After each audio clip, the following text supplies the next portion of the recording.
rasilimali. Rasilimali zetu ni chache. Kama mnavyojua, mara nyingi tunategemea kupata kutoka nje, mikopo kutoka kwa taasisi mbalimbali za kimataifa, mabenki ya kimataifa, lakini yaliyotokea nchini kwetu yametutia doa kidogo. Kwa hiyo huenda yakatupunguzia sifa ya kupata hiyo mikopo kwa urahisi kama tulivyopata muhula wa kwanza wa awamu hii.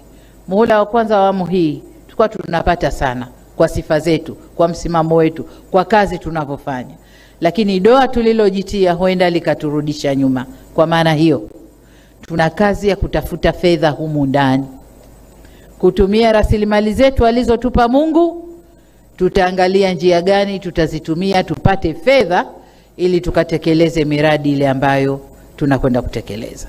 Kubwa zaidi, awamu ya pili, muhula wa pili wa awamu ya 6, tutaanza kufanya miradi wenyewe, alafu mashirika yatatukuta njiani, tutakwenda nao. Hatutakaa kusubiri tunauza mradi, tunakwenda kubembeleza, mradi unakubaliwa, lakini nendeni karekebisheni hili, nendeni yule nenda kamkisi, usimnyukue, lakini yule sijui kamfanyeje.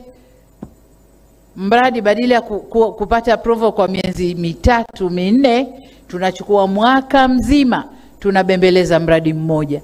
Paka permission inatoka, no objection, maneno yenu wataalamu.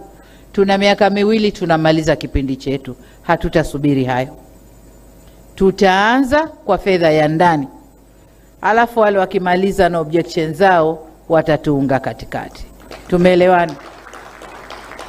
Na huo sio wajibu wa rais peke yake, ni wajibu wetu sote. Ni wajibu wetu sote. Makamu wa rais yuko pale anasikia, waziri mkuu yuko pale anasikia, spika wa bunge na wabunge nadhani wako hapa wanatusikia.